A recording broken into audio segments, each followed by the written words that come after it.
नमस्कार। जैसा कि आपको पता है कि यूपी में उपचुनाव हो रहे हैं। हेट स्पीच के मामले में सजा होने पर रामपुर विधायक आजम खान और खतौली से विधायक विक्रम सैनी की सदस्यता चली गई थी। नेताजी मुलायम सिंह यादव का निधन हुआ था। ऐसे में मैनपुरी लोकसभा सीट भी खाली हुई। तीनों सीटों पर उपचुनाव है और 5 दिसंबर को मतदान होगा। भाजपा और सपा रालोद गठबंधन ने तीनों सीटों पर पूरी ताकत लगा दी है। आपको ध्यान होगा कि विधानसभा चुनाव में अखिलेश यादव करहल से विधायक बने थे और तब उन्होंने आजमगढ़ सांसद के पद से इस्तीफा दे दिया था। अखिलेश यादव के इस्तीफा देने के बाद आजमगढ़ पर उपचुनाव हुआ था, जिसमें भाजपा के निरोवा जीत गए थे और अखिलेश यादव परिवार से धर्मेंद्र यादव चुनाव हार गए थे। जबकि आजमगढ़ जिले की 10 की 10 विधानसभा सीट सपा के पास है।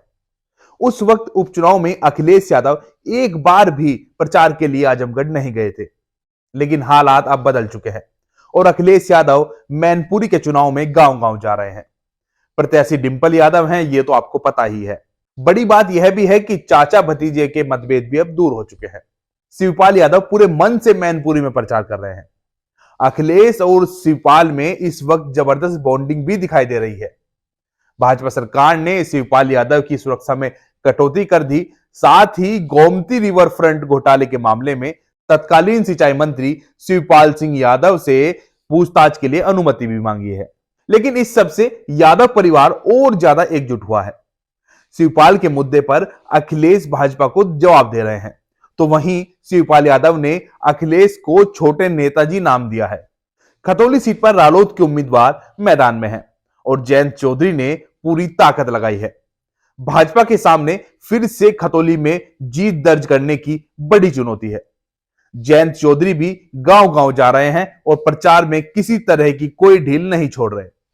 गठबंधन से उम्मीदवार मदन भैया हैं और भाजपा ने विक्रम सैनी की पत्नी राजकुमारी सैनी को ही उम्मीदवार बनाया है।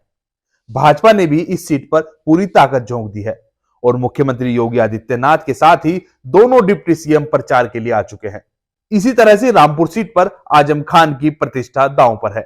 आजम खान के करीबी आसिम रजा उम्मीदवार है।